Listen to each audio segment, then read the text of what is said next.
नए समीकरणों को गढ़ने के लिए चल पड़े हैं जनता के बीच। और इसी में 2 यात्राएं चल रही हैं। यात्रा तो बहुत सारी चल रही हैं, लेकिन सभी चिराग भी यात्रा पर है, चिराग भी हेलीकॉप्टर यात्रा पर हो, लेकिन है वो यात्रा पर। और भागलपुर से उन्होंने शुरू कर दिया अपनी यात्रा, क्योंकि राजनीति के रस्साकसी में चिराग धीरे से 2 बंदरों के बीच एक बिल्ली वाला खेल खेल रहे हैं। बिल्कुल बिल्कुल बिल्कुल। कहीं ऐसी सत्ता की चाबी चली ना जाए चिराग के पास, जिसकी वजह से वो उस स्थिति में हो जाए जो भाजपा 2020 में थी, या आज मुंबई में जो भाजपा है महाराष्ट्र में। तो वैसी स्थिति में चिराग क्या फैसला लेंगे ये मुझे बताने की आवश्यकता नहीं है, सबको समझ। एक बार उनके पिताजी चूक गए हैं, अब वो नहीं चूकेंगे। तो निश्चित ही ये सब जब आप आगे देखते हैं तो एक बड़ी बात समझ में आती है, इन सब में नुकसान तो कई लोगों का है, लेकिन सबसे बड़ा नुकसान सबसे पीछे बैठे हुए तेजस्वी यादव का है, जो मैंने स्वाभाविक कहे जाते थे कि उत्तराधिकारी है नीतीश कुमार के, और वही पीछे हैं। आपका भविष्य चला जाएगा, इनका तो वर्तमान जाएगा। जी। तेजस्वी के हार मान लेने से एक और समस्या होती है। एक समस्या ये होती है कि तेजस्वी यादव के जो दुश्मन हैं वो ताकतवर होंगे, तेजस्वी के रिप्लेसमेंट ताकतवर होंगे। तेजस्वी अब तक इस उम्मीद में थे कि कहाँ चले जाएंगे चिराग, कितना कर लेंगे प्रशांत किशोर, नीतीश खत्म होंगे, हमें आ जाऊंगा। अब ऐसा नहीं है। प्रशांत किशोर ने भले ही उनकी जमानत जब्त हो गई हो, लेकिन यह एहसास करा दिया कि तेजस्वी अगर तलकत पाओ तो काटे मुड़ी। जी। तेजस्वी चुके, जजमारियत ने कर ली, चुनाव आपका अच्छा गया, थोड़ा सा उतना अच्छा नहीं गया, लेकिन फिर आप देख रहे हैं मांझी उधर हैं, इमामगंज आपको जितना था हार गए। फिर आपने देखा होगा कि भाजपा का जो एक सवर्णों का वोट बैंक है वो है ही उनके पास। आपने देखा होगा कि जो पिछड़ों में भी ईबीसी जातियां हैं उनका वोट बैंक भाजपा को जा रहा है। नीतीश अपना वोट बैंक जो है वो भले ही उनका जाति का वोट घट रहा हो, मला 2020 में हाइए नहीं थे आपके साथ, मला थे ही नहीं, तो ऐसे ही निश्चित कहीं ना कहीं वोट बैंक का इजाफा करना पड़ेगा तेजस्वी यादव। उपेंद्र कुशवाहा ऑलरेडी यात्रा पर है, लेकिन चर्चा आज हम करने जा रहे हैं तेजस्वी और नीतीश की यात्रा की।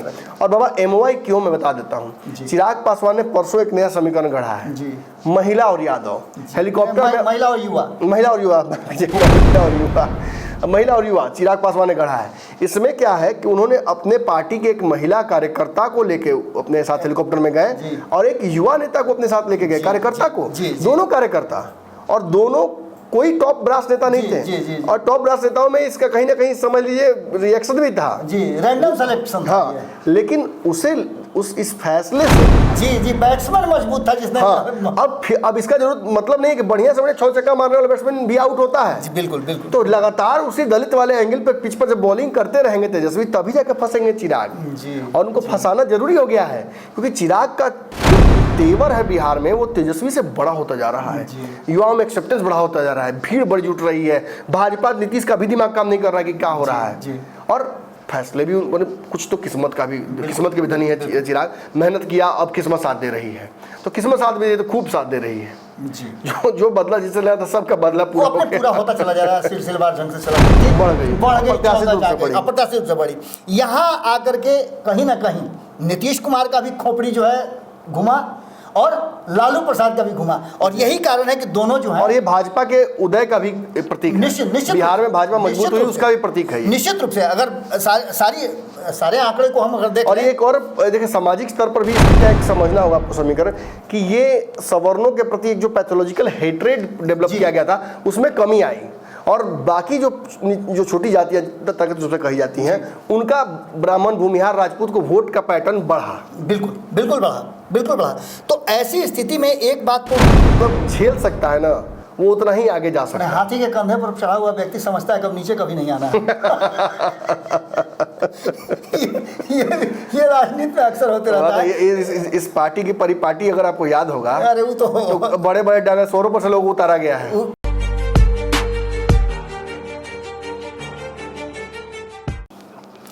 नमस्कार, एक बार फिर से आपका बहुत बहुत स्वागत करते हैं। विशेष पंचनामा में आपके सामने हाजिर हैं।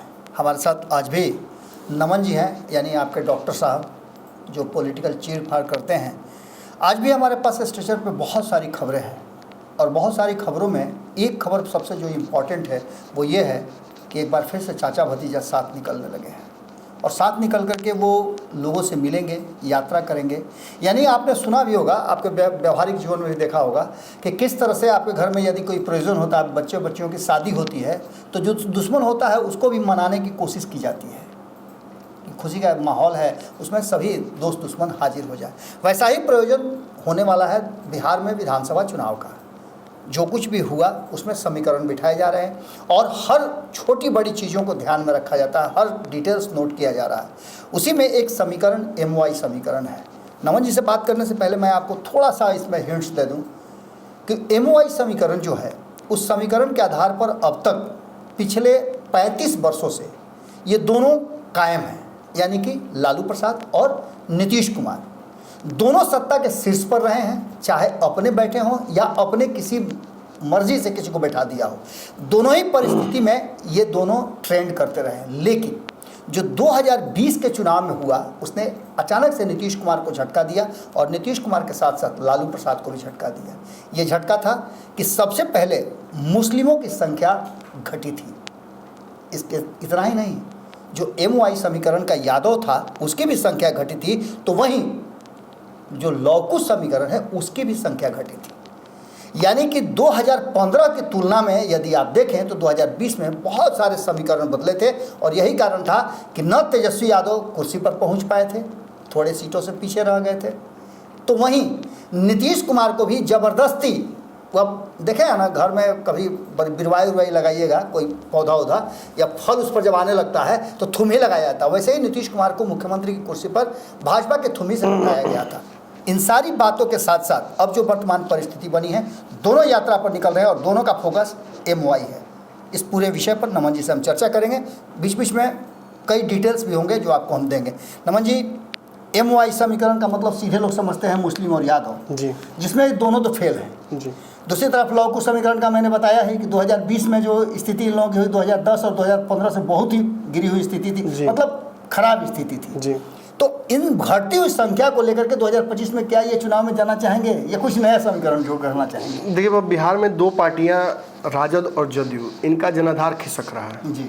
वोट बैंक स्टेबल है, लेकिन बिहार की जनसंख्या भी तो बढ़ रही है। बिल्कुल बिल्कुल। जातीय सर्वे आने के बाद से ये बात और स्पष्ट हो गया है कि आप अपनी जाति का पूरा वोट नहीं ले पा रहे हैं जी।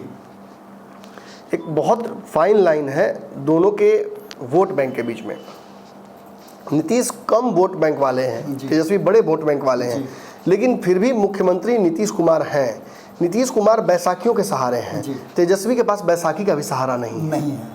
नीतीश को जब जब मन करता है तब तब सत्ता का चटनी थोड़ा सा चटा देते हैं तेजस्वी यादव को, लेकिन इसके अलावा अगर लॉन्ग टर्म में हम बात करें तो पिछले 15, 17, 18 सालों से तेजस्वी यादव को सत्ता का सुख नहीं मिल रहा है और ये आगे भी नहीं मिलेगा। कुछ नया नहीं हो रहा है। तेजस्वी कोई जादू की छड़ी लेकर नहीं आएंगे जैसे बिहार में सडनली बिहार की समस्याओं को समाप्त कर देंगे।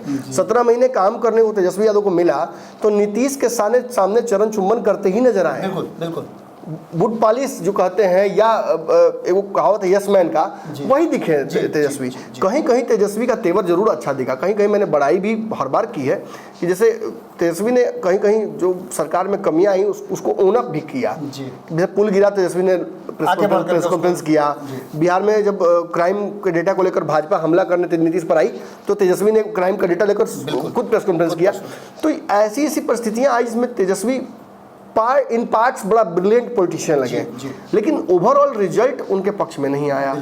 वोट बैंक भी देखिए, मैं अब तो बहुत साधारण सा ये हो गया है समीकरण। तेजस्वी यादव मैं कहता हूं कि 45% वोट बैंक के स्वामी हैं। चलिए मैं ओवर एस्टिमेट करता हूं।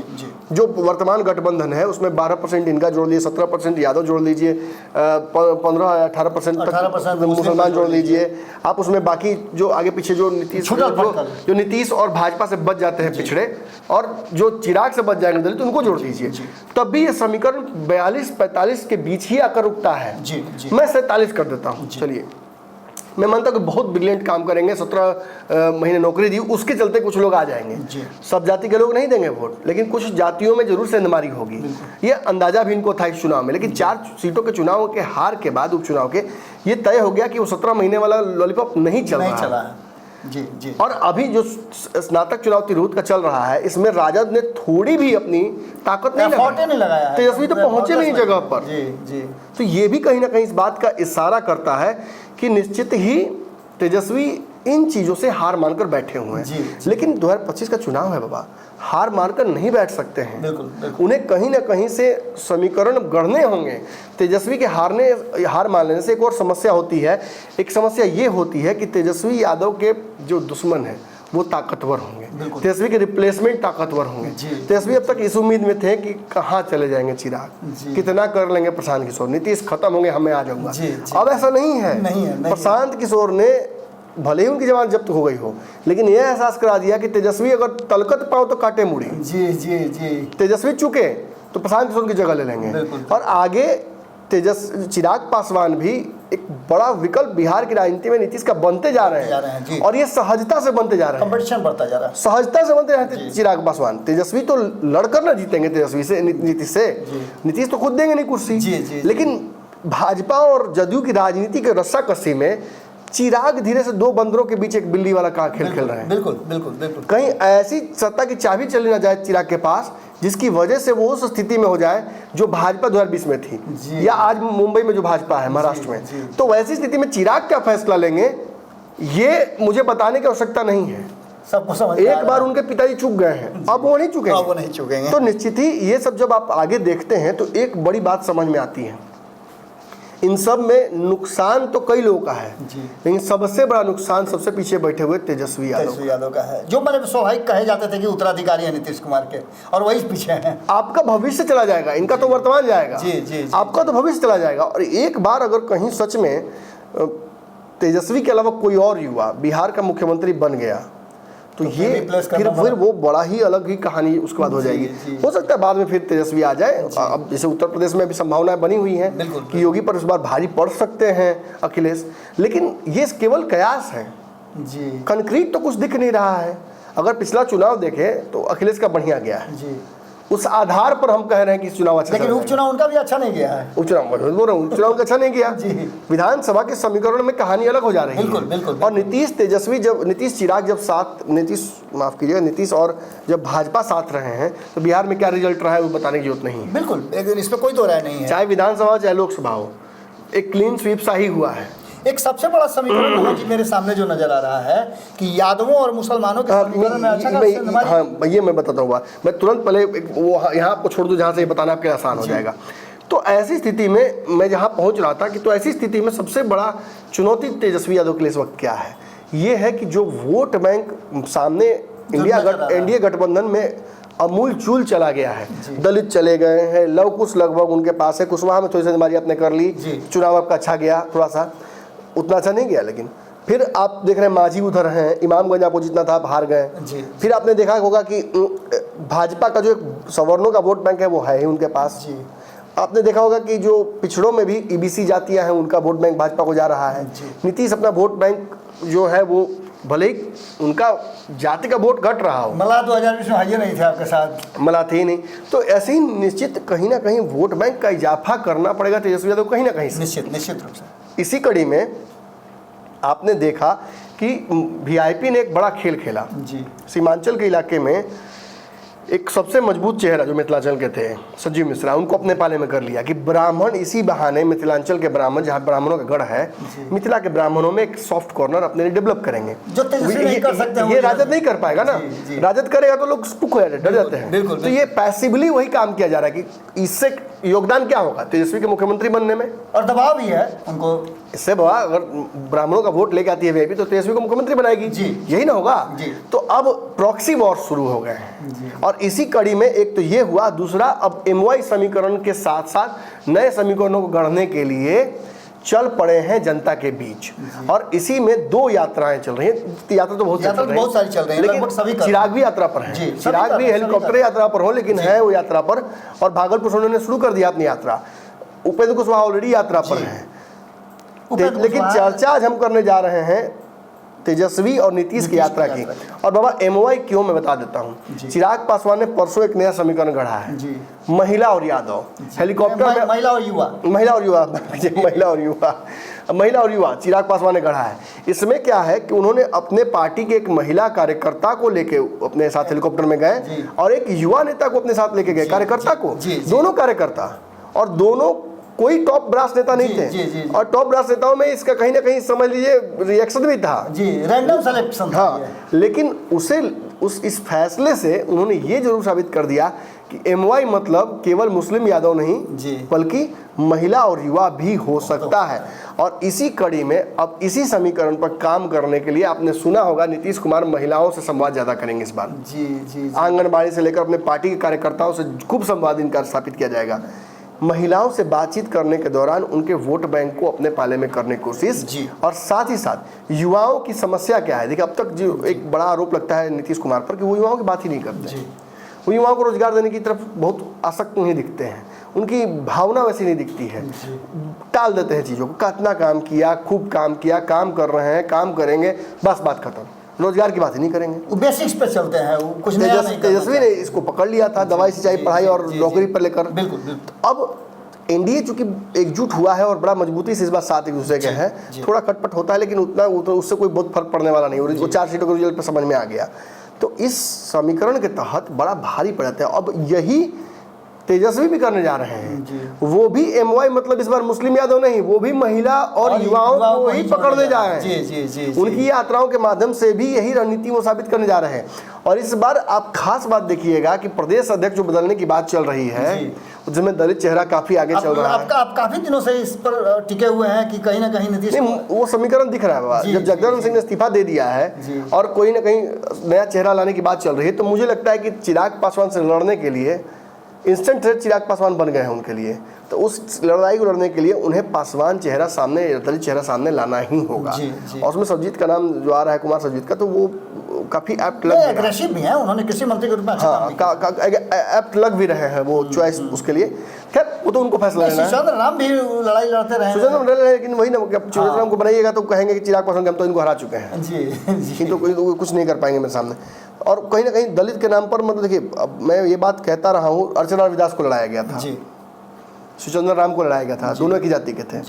एक जगह जीजा, एक जगह कुमार सरजीत भी लड़े थे। हाँ, एक जगह नहीं, गया से वो भी लड़े थे चुनाव। मैं कह रहा हूँ मैंने, हाँ ठीक है, एक जगह ये लड़े थे और एक जगह वो लड़े थे। मैं चिराग से डायरेक्ट लड़ाई की बात कर रहा हूँ। जीजा और चिराग जहाँ जहाँ चुनाव लड़े वहाँ रविदास था, दलित चेहरा था, फंसाने की पूरी कोशिश की गई, लेकिन फंसे नहीं उसमें, और बड़े मार्जिन से जीत कर रहे हैं। तो ये साबित यही करता है कि तेजस्वी उस समीकरण में डेडिकेटेड है। नमन जी, ये समीकरण एक बार फिर से समझाइए, क्योंकि लोगों को ये समीकरण समझना बहुत जरूरी है। आपने बहुत बेहतरीन बात कही है कि एक तरफ जहां हाजीपुर से तेजस्वी यादव ने कोशिश किया था पासवान वर्सेस रविदास करा, और यही वहां जीजा के साथ भी हुआ था, और इसी आधार पर वो कह भी रहे थे ना हरा देंगे। तो कहीं ना कहीं तेजस्वी, ये इंक्यूबेशन पीरियड में इनका एक्सपेरिमेंट, जैसे कुशवाहा वाला एक्सपेरिमेंट सफल हो गया तो हम देख रहे हैं, ये सफल नहीं हो पाया अभी।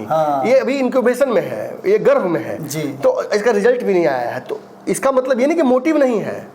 बॉलर बॉलिंग करने आ रहा है, 6 छक्का खा गया, तो इसका मतलब ये नहीं कि वो छक्का करने के लिए बॉलिंग कर रहा था, वो आउटे करने के लिए बॉलिंग कर रहा था, छक्का आपने मार दिया। जी, बैट्समैन मजबूत था जिसने। अब इसका जरूरत मतलब नहीं है कि बढ़िया से बढ़िया 6 छक्का मारने वाला बैट्समैन भी आउट होता है। बिल्कुल। तो लगातार उसी दलित वाले एंगल पे पिच पर जब बॉलिंग करते रहेंगे तेजस्वी, तभी जाकर फंसेंगे चिराग। और उनको फंसाना जरूरी हो गया है, क्योंकि चिराग का जो तेवर है बिहार में, वो तेजस्वी से बड़ा होता जा रहा है। युवाओं में एक्सेप्टेंस बड़ा होता जा रहा है, भीड़ बड़ी जुट रही है, भाजपा नीतीश का भी दिमाग काम नहीं कर रहा है कि क्या हो रहा है। और फैसले भी कुछ तो किस्मत की भी धनी है चिराग। मेहनत किया, अब किस्मत साथ दे रही है, तो किस्मत साथ दे रही है तो खूब साथ दे रही है। जो बदला जिससे लेना था, सबका बदला पूरा होता चला जा रहा है, सिलसिलेवार ढंग से चला, नेचुरल जस्टिस सब कुछ हो रहा है। जी। तो इसमें सबसे बड़ी बात यह नमन जी कि आप बता रहे हैं कि ये दोनों यात्रा पर तो निकल ही रहे हैं और सेम मोटिव के साथ निकल रहे हैं। तो भारतीय जनता पार्टी को इसका कैसे मतलब घाटा हो सकता है, या फिर भारतीय जनता पार्टी कैसे सकती है? भारतीय जनता पार्टी कहीं मैंने ये दिमाग में तो नहीं है कि फिर दोनों एक ही नहीं। कल तो अशोक चौधरी और तेजस्वी साथ ही बैठे थे, और अशोक चौधरी नीतीश कुमार के, यही ना ज्यादा लोगों को परेशान नहीं, अशोक चौधरी नीतीश कुमार के एंटीना जैसा हो गया है। जिस तरफ घूमते हैं लोगों को लगता है इसी तरह कटाव धरेगा। तो अब नहीं, याद कीजिए, यही अशोक चौधरी कितना तेवर में फाड़े थे। जो डिप्टी सीएम में तेजस्वी यादव का नाम लिखा हुआ था, सरकार गिरने वाली थी, तो उखाड़ के फेंक दिया था। और देखिए, राजनीति का मैंने राजनीति की बेशर्मी कही है इसे, राजनीति बेशर्मी ही है। और अब अगल बगल बैठे हुए तेजस्वी और अशोक चौधरी और बात भी कर रहे हैं सहजता से। हालांकि तेजस्वी तो काफ़ी तेवर में थे, तेजस्वी ने तो ऐसे करके हाथ रखा था तो लगा कि मैं चाहते हैं कि डिस्टेंस मेंटेन करना। तस्वीरें जो आई हैं लेकिन अब अशोक चौधरी की भी राजनीति तो कभी तो देखना होगा ना, उन्हें भी तो आगे देखना होगा राजनीति। उनसे आगे निकल गई उनकी पुत्री, काफ़ी आगे निकल गई हैं, और मुझे लगता है कि जो मुख्यमंत्री पर है वो प्रधानमंत्री तक पहुंच गई है। और चिराग की बड़ी प्रिय है, छोटी बहन जैसे चिराग उनको मानते हैं, तो एक फैमिली मेंबर तो चिराग पासवान ने हाईजैक कर लिया उनका। तो अब उनकी भी राजनीति को लेकर उनको संशय होगा कि आगे कैसे क्या करेंगे। लेकिन हाँ, अशोक चौधरी मजबूत नेताओं में से हैं जदयू के, और उनके सामने अगर कोई नीतीश कुमार के समीकरण का भी नेता होता है तो उसके साथ कैसे वो उसे कैसे ट्रीट करते हैं वो तो आपने देखा ही कि संस्थापक सदस्य थोड़ी हैं, कपलेट बेचते हैं, मतलब सीधा पर्सनल, मतलब ये भी नहीं कि थोड़ा तकाजा छोड़ दिया कि जान दीजिए कोई दिक्कत नहीं है, अरे राजनीति कर रहे हैं करने दीजिए, क्या दिक्कत फर्क पड़ता है, नहीं, कपलेट बेचते हैं और संस्थापक सदस्य नहीं है। आप तो नीतीश कुमार के साथ जदयू बनाए थे, और बोल ही नहीं, बुलवा भी रहे हैं। आप तो नीतीश कुमार के साथ बनाए थे जदयू, बड़े गजब, बड़ा अजीब अजब राजनीति का तकाजा ही अलग है बाबा। यहाँ जितना जो मतलब झेल सकता है ना वो उतना ही आगे जा सकता है। हाथी के कंधे पर चढ़ा हुआ व्यक्ति समझता है कब नीचे कभी नहीं आना है। ये राजनीति में अक्सर होते रहता है। इस पार्टी की परिपाटी अगर आपको याद होगा, अरे वो तो बड़े बड़े डायनासोरों पर से लोग उतारा गया है, पेज खत्म हो जाता है, नाम खत्म नहीं होता।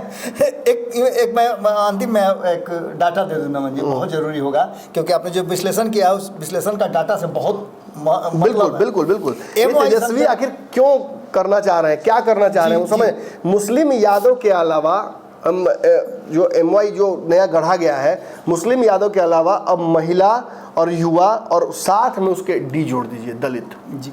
तेजस्वी अब दलितों की तरफ भागेंगे। इसमें तीन तरह की बातें नमन। ये मूल वोट तो लालू यादव का ही था ना बाबा, बिल्कुल। दलितों का वोट तो लालू यादव का था। मैं वहीं आ रहा हूँ नमन जी, कल मैंने संपूर्ण भारत में एक पूरा लेख लिखा है इस पर, किस तरह से ये जो है धीरे धीरे कटता चला गया है।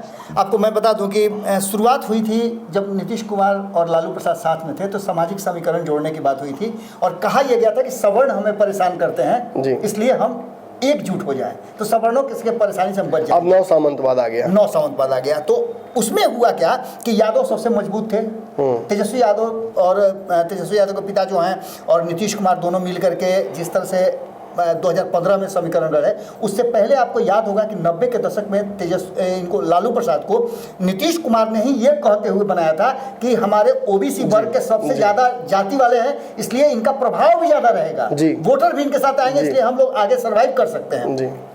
अब जो स्थितियां हैं कि धीरे धीरे करके ये घटता चला गया और यादवों में सेंधमारी करके भारतीय जनता पार्टी, अगर देखें आप तो पिछले बार के चुनाव से 62 की जगह पर 54 जीत करके आए थे 2020 में, यानी कि संख्या यादवों की घटी थी जी। सीधी तौर पे आप समझ सकते हैं, जबकि यादवों को लड़ाया कम नहीं किया था जी, संख्या घटी थी इसलिए कि लोग निराश हुए थे या फिर कट करके लोग गए थे और काट हुआ था खूब। बिल्कुल 7 जो है वो जीत करके आए थे बीजेपी में, ये निश्चित रूप से लालू प्रसाद के लिए एक डर की बात जरूर थी।